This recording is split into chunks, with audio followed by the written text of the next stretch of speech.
Mesdames, Messieurs, peuple congolais, membres de la diaspora congolaise de France et d'Occident, je vous informe que le Front National serait prêt à signer le manifeste dégagiste Sassou Dégage. C'est le message que j'ai reçu en privé sur mon compte Twitter. Ce message venait de Louis Alliot, qui est le vice-président du Front National, le conjoint de Madame Marine Le Pen. Il a envoyé ce message me disant qu'il suivrait avec attention l'évolution du manifeste dégagiste Sassou Dégage et qui serait prêt à le signer. Mesdames, Messieurs, vous savez que le Front National français, à travers son vice-président, a été toujours là parmi nous, le peuple congolais. C'est lui d'ailleurs qui a mis en lumière la situation chaotique que vit le peuple congolais à travers M. 8%, le dictateur Denis Sassou Nguesso. Mesdames, Messieurs, peuple congolais, membres de la diaspora congolaise de France, il s'agit bien sûr d'une situation historique. Vous savez que les élections qui vont se passer en France entre le 23 avril 2017, le premier tour, et le deuxième tour fixé au 8 mai 2017, sera là une occasion historique pour nous, parce que c'est le candidat, celui qui sera élu, deviendra naturellement le Big Brother de la France-Afrique. Celui qui osera dire non ou oui à Sassou Nguesso Dégage. Donc le Front National français vient d'entrer dans la dynamique de Sassou Dégage. C'est les raisons pour lesquelles je vous invite, membres de la diaspora congolaise de France, de se réunir autour d'une alliance patriotique en vue de signer, de proposer ce manifeste. Vous savez que la campagne électorale française présidentielle va commencer à partir de la deuxième semaine du mois de mars et jusqu'au premier tour. Donc c'est l'occasion rêvée pour nous de savoir qui est qui. Qui est le candidat qui est avec le peuple congolais, pour que cela change, non seulement à l'échelle française, mais aussi à l'échelle congolaise. Et surtout à l'échelle de la France-Afrique qui est aujourd'hui désormais déclassée, comparée au bloc anglophone. Vous savez que l'Afrique francophone regroupe le plus grand nombre de dictateurs du continent noir, alors que le monde anglo-saxon africain est plus que jamais dynamique et regroupe seulement 25% des dictateurs, alors que l'Afrique francophone c'est 90% des dictateurs. Donc cela pose déjà des problèmes à la fois d'image, oui, parce que les présidents français de gauche comme de droite ont tenu un certain Denis Sassou Nguesso pour soi-disant maintenir les intérêts vitaux et stratégiques de la France. Et Sassou Nguesso est là comme le garant de cette protection de ses intérêts. Mais détrompez-vous, parce que le Congo a existé avant Sassou Nguesso. Il va aussi exister après Sassou Nguesso. Les relations vitales et stratégiques entre le Congo et la France vont d'ailleurs exister encore, d'ailleurs plus amplifiées après Sassou Nguesso. Parce qu'il y aura auquel longer la question du respect de la dignité humaine, des règles établies et des traités et autres. Voilà. Donc nous, on s'est dit que face aux contraintes, il n'y a pas de solution miracle que de mettre en place le manifeste dégagiste Sassou Dégage pour que le peuple reprend son droit. Le droit des peuples, du souverain peuple. Mesdames, Messieurs, Sassou Nguesso s'est défini comme les garants des intérêts vitaux et stratégiques de la France au Congo. même temps, il est en train de déclasser son pays qui est aujourd'hui ingouvernable, en faillite, en mort clinique, alors que c'est un pays aussi riche et surtout stratégique pour les intérêts de la France dans les bassins du Congo. Mesdames, Messieurs, oui, donc nous ne pouvons plus laisser libre cours à ce monsieur de voir détruire, souiller non seulement l'image d'un pays, le Congo, et aussi de la France-Afrique, parce que c'est la France-Afrique du premier cycle, c'est-à-dire le cycle de 1959 à 2017. Nous devons entrer dans un nouveau cycle de respect des souverainetés, des peuples, des États. Mesdames, Messieurs, oui. Pourquoi l'idée du manifeste dégagiste, ça se dégage? D'abord, imaginez-vous qu'il n'y a plus d'État, que ceux qui utilisent la France comme compagnie d'assurance simplement pour leurs intérêts vitaux, des intérêts privés qui viennent conspirer contre l'expression de la volonté générale. C'est ce qui s'est passé au Congo-Brazzaville depuis l'élection anticipée de manière illégale par l'ex-dictateur M. Denis Sassou Nguesso. Mesdames, Messieurs, imaginez qu'au soir du 23 avril 2017, Marine Le Pen arrive premier et le candidat qui aurait recueilli 8% des suffrages du peuple français serait devenu président. Et à ce moment-là, les conspirateurs congolais qui représentent par exemple les réseaux d'immigration massive ou clandestine, ou voire des réseaux d'allocation familiale et tout compagnie privée, conspirent contre Marine Le Pen. Ils disent: Marine Le Pen, tu acceptes que tu n'as pas gagné, tu n'es pas arrivé en tête au premier tour, mais c'est le candidat qui a eu 8%, c'est lui, notre candidat, c'est notre représentant en France, c'est lui qui va être présent. Mais bien sûr, Marine Le Pen va dire: non, c'est pas possible, hein? C'est pas possible, parce que la liberté, la dignité et autres est ancrée dans son ADN, et d'ailleurs du peuple français d'ailleurs. Bon, donc ils vont tous conspirer contre Marine Le Pen, et à ce moment-là, on la met en résidence surveillée, et puis il est emprisonné au mois de juin 2017. Il se retrouve à la prison de la Santé. Bien naturellement que le peuple français ne pourra pas laisser libre cours à ça, parce que la liberté est ancrée dans l'ADN du peuple français depuis des siècles. Donc il y aura certainement une manifestation populaire et des actes de mise hors d'état de nuire de M. 8% qui serait autoproclamé président de la France, et sans oublier les impacts, les conséquences jusqu'à sa vie privée et sa vie, ses enfants et tout le monde et tout ce qui va arriver. Donc c'est pas possible. Et à ce moment-là, il est emprisonné, et si c'est aux États-Unis par exemple, la peine de mort est assurée. En France, il sera même peut-être la tête sera coupée comme celui de Louis XVI. Bon, voilà. Donc la liberté ici est ancrée dans l'ADN de ce peuple. Ils ne laisseront pas faire. Mesdames, Messieurs, souvenez-vous, en 2016, le 20 mars, Michel Mokoko arrive premier de l'élection présidentielle anticipée et de manière illégale. Et c'est alors là qu'un certain conspirateur français, on ne sait même pas s'il a reçu mandat de la France, parce que demander à tous les Français qui est M.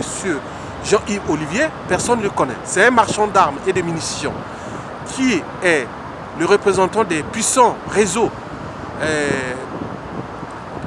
français qui prennent la France comme compagnie d'assurance tout simplement pour leurs intérêts privés. Ils sont enrichis au nom de la France. Et les Français ne voient que dalle. Bien sûr qu'ils ne sont pas informés de ces gens-là. Qui connaît Jean-Yves Olivier en France? Personne. Mais c'est lui qui fait la pluie et le beau temps au Congo. Il est venu voir M. Jean-Marie Michel Mokoko. Il a dit: tu acceptes que notre candidat, M. 8%, M. Sassou Nguesso a gagné. Il a dit: non, c'est pas possible. En mon âme et conscience, je ne peux pas l'accepter. Bon alors, si tu n'acceptes pas, qu'est-ce qu'on va faire? On va t'emprisonner. Voilà, on s'en fout du Congo ou même de la France. Nous utilisons la France comme compagnie d'assurance pour nos intérêts privés. C'est tout, on s'en fout. Le Congo d'ailleurs, nous on protège celui qui nous laisse libre cours à s'enrichir, avec lui d'ailleurs. Et voilà. Donc il n'y a plus de souveraineté des États et tout c'est comme ça. Voilà. Donc tu acceptes ou pas? Il a dit non, je ne peux pas. Bon, comme tu ne peux pas, alors qu'est-ce qu'on fait? Bon, on va te foutre en prison. Non, mais si vous voulez me tuer ou me faire, faites-le maintenant. Mais comme ils sont tellement forts, et qu'est-ce qu'ils ont fait? Ils l'ont mis en prison. Et il est là en prison depuis 9 mois déjà. Et pour rien. Quoique, le peuple est toujours debout. D'où l'enjeu du manifeste. Le manifeste, le principe est le suivant.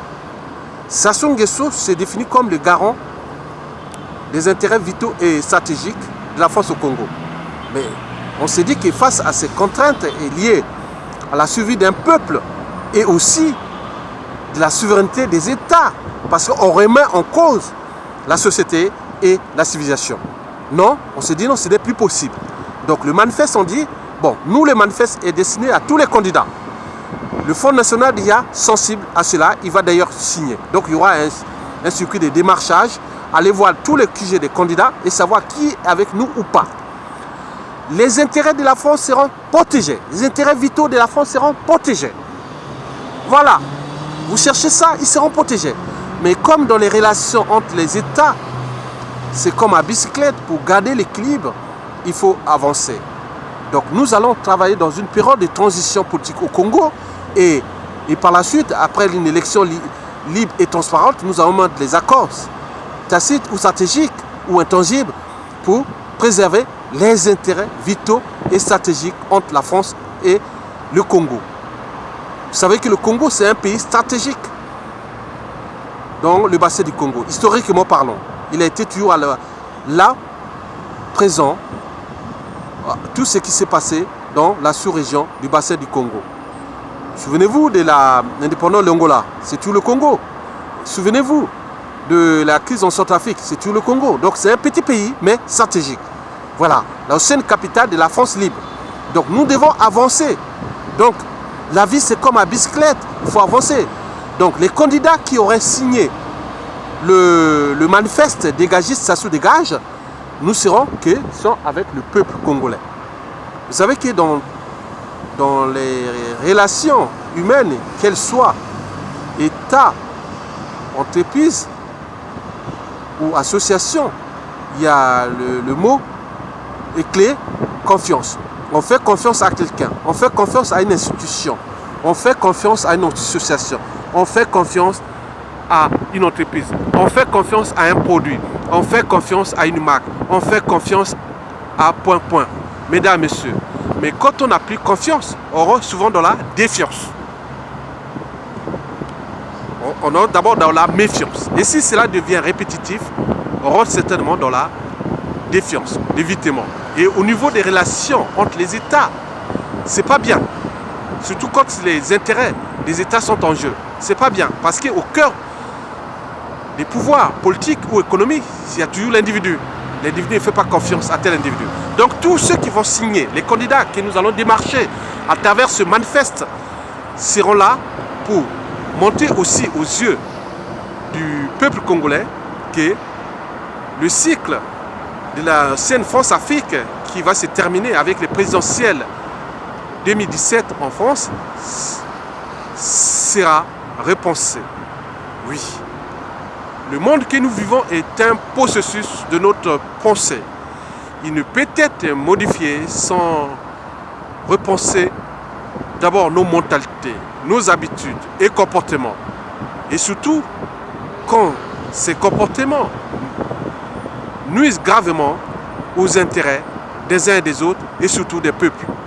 Parce qu'avant d'être un homme politique, on est là pour servir un État, un peuple. Mais au cœur de ce système, il y a des relations entre les États. On a des traités, des accords autres, ils ont été signés. Donc, tout ce que la France a signé avec le Congo depuis 1959 à nos jours sera maintenu. Mais nous allons travailler ensemble pendant une période de transition en France pour repenser les nouveaux équilibres partenariaux entre le Congo et la France pour avancer, pour que la France-Afrique du passé sera plus que jamais mis hors d'état de nuit et nous allons repenser une nouvelle France-Afrique qui sera là dans le dynamisme des enjeux de civilisation nouvelle. Mesdames, Messieurs, oui, bien sûr, il y aura le Front National au Congo. Oui, il y aura d'autres partis aussi au Congo. Leur siège que le Congo va même financer pour accompagner la pensée politique au Congo. Voilà, par exemple, le Front National, il va parler des sciences patriotiques. Comment repenser ça? Les acteurs politiques congolais viendront au siège du parti du Front National au Congo, voir comment on pense la pensée politique en tenant compte du patriotisme et du nationalisme. Parce qu'avant tout, on est d'abord des peuples qui représentent les intérêts endogènes, mais aussi exogènes. Donc il y aura d'autres partis, par exemple le Front de gauche, la droite française, et les écologistes, dont je suis un membre actif, parce que je suis avant tout un écologiste patriote et nationaliste, quelque part. Bon, mais on pense que les enjeux sont là, donc les questions de pénurie des ressources naturelles et autres. Mais au cœur de l'enjeu, il s'agit bien sûr de penser nos relations stratégiques dans l'espace et le temps. Il ne s'agit plus d'être au pouvoir, arriver au pouvoir au Congo et dire ah oui tiens, pour la France ça, on zappe ça. Non, non, non, c'est un processus d'arbitrage, de repositionnement et surtout de synergie, parfois d'antagonisme et même de complémentarité géostratégique entre le Congo et la France. D'où l'enjeu de repenser ces équilibres-là en vue d'avancer vers un nouveau cycle de partenariat stratégique entre le Congo et la France, et qui aura d'ailleurs des impacts positifs sur l'ensemble de la France-Afrique. En Afrique, c'est-à-dire l'Afrique francophone, qui sera plus que jamais dynamique, démocratique, et puis. Oui, en parlant de ces impacts positifs qui pourront arriver, parlons des problématiques à l'échelle macroéconomique, bien sûr. La balance commerciale, par exemple. La balance commerciale entre la France et le Congo pourra être rééquilibrée, positive des deux côtés, puisqu'on va créer des valeurs ajoutées, création des richesses des deux côtés. Les Français qui viendront investir au Congo, ils viendront là, dans un pays où les gens sont responsables, ils seront là pour protéger leurs investissements privés. Oui, il ne s'agira plus d'investir pour le compte d'un tyran avec ses enfants et tout le monde qui ont, sous le modèle Ben Ali, tout Français ou étranger qui investit au Congo aujourd'hui doit avoir, le régime doit avoir une quote-part par rapport à ça. Et bien sûr, il y a eu des entreprises qui ont fait faillite au Congo à cause de ça, parce qu'il faut être avec le régime. Non, les affaires, c'est les affaires. Je suis pour la liberté d'entreprendre, la liberté d'entrepreneuriat, la liberté, les libertés fondamentales, le but de la condition humaine, de l'accès à l'eau, à l'énergie, autre, à la mobilité. Donc il y aura beaucoup de Français qui vont venir là, au point de vue macroéconomique, même de l'investissement. Oui, on prend le deuxième indicateur macroéconomique, l'investissement. On pourra investir mutuellement dans l'éducation, la recherche et le développement, sans oublier que la France va former la garde républicaine congolaise, la défense nationale, la police, la sécurité, oui, intérieure, en tenant compte du choc de moralité que j'aimerais voir arriver au Congo, en tenant compte de la police technique et scientifique. Tout cela sera fait. Oui, nous avons les ressources et aussi l'intelligence mutuelle entre la France et le Congo. Donc nous devons repenser ça. Donc l'idée du manifeste pour la Sassou Dégage rentre dans ces problématiques majeures et de ces enjeux précités. Mesdames, Messieurs, oui, tout est possible. J'adresse un dernier message à la diaspora. Donc le Front National est d'accord pour signer le manifeste. Donc nous devons nous réunir autour de toutes les structures associatives. J'ai dernièrement demandé au ancien ministre de l'économie et des finances, Jean-Luc Malika. Il m'a dit oui, il est d'accord. Bon, donc il est en train de mettre ses réseaux pour mettre toutes ces alliances pour que nous puissions ensemble repenser le manifeste de dégagiste Sassou Dégage. Oui, bien sûr qu'il n'y a plus de guerre des égaux. Nous avons un dénominateur commun, ça se dégage. Et donc, nous allons travailler ensemble au sein des associations sur la place de France ou de Paris, dont les indignés du D142, l'association Solidarité citoyenne congolaise, les Assises nationales du Congo, le Conseil national de la résistance, etc., etc., autour d'une table des ténors de Benoît Poukébéné, Satou, Ota, Jean-Luc Maleka, Miyayuku, Alexis, Ndomba Magloire, Benjamin Tungamani, bon, vous ne citez que cela, les John Bini Zamba, Nitou, Ayatonga, Guy Mafimba, Eulung Otoni, Guy Richard, bon, tout le monde, on ne peut pas citer tout, hein. Donald Opérateur, Harold Gassien Somba, Ningua Biango, et tout ce monde-là, hein, tout ce qui ont les Léons de Makanda, Jean-Claude Berry, Laurent Zaba, et tout ce monde-là. On va mettre tous les réseaux pour organiser cette tribune-là, avec le manifeste-là, qui sera d'abord adressé aux candidats qui vont signer, et à ce moment-là, on saura qui est qui avec nous après les présidentielles. Parce qu'une fois passé les présidentielles, ce sera tout tard.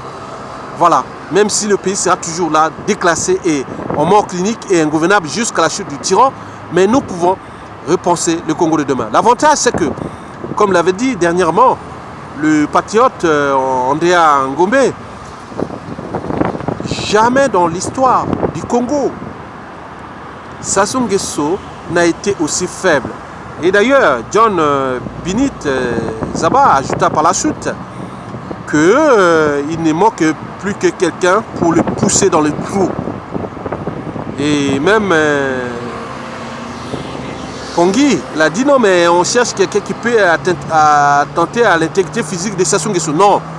Donc nous, c'est que John Binit Zaba, en pensant que Sassou Nguesso, il faut trouver quelqu'un pour le pousser dans le trou, il n'a-t-il oublié que ce quelqu'un est tout simplement le peuple. Parce qu'un indicateur, comme l'avait dit Mitterrand en 1964, dans le coup d'État permanent, qu'un dictateur n'a pas de concurrent à sa taille si le peuple ne relève pas le défi. D'où l'idée de ce manifeste. Donc nous devons adresser ce manifeste dans une assemblée, une alliance patriotique qui va se passer d'ici le 5 mars, j'espère. Voilà. Et que nous allons démarcher les candidats qui sont là. Le candidat élu, il saura qu'il a signé ça et ce sera notre partenaire stratégique pour repenser un nouveau cycle de France-Afrique au Congo-Brazzaville en tenant compte des intérêts de tous ceux qui rêvent d'investir en Afrique, mais notamment au Congo, pour construire un nouveau cycle de partenariat stratégique et dynamique respectant les droits privés, les règles établies, les traités, les accords et autres, mais qui ne sont pas ceux d'un clan, d'un individu ou d'un pouvoir quel qu'il soit. Ils représentent d'abord les États. Les États, c'est le peuple. Et ceux qui gouvernent, qui dirigent, sont obligés d'être dans le sens de l'intérêt général et stratégique. Je pense que Marine Le Pen est déjà au courant parce que son mari, c'est lui qui l'a dit que oui, s'il y a ce manifeste, c'est mettre le député bleu, blanc, marine, Maître Gilbert Collard, qui s'en occupe actuellement de ce dossier. Donc ils attendent que les signatures. Et je pense que le manifeste sera aussi adressé au candidat Benoît Hamon et aussi à Jean-Luc Mélenchon, à Emmanuel Macron, etc., etc. Voilà. Donc nous devons avancer. L'idée est de construire un nouveau écosystème dynamique à l'échelle francophone et surtout congolais pour que cela soit possible pour tout le monde, qu'on respecte la volonté des peuples, on respecte les intérêts, les accords et autres, que ce n'est pas un individu qui va confisquer le destin de tout un peuple. le destin des relations stratégiques, historiques et éternelles entre les États. Mesdames, Messieurs, je vous remercie.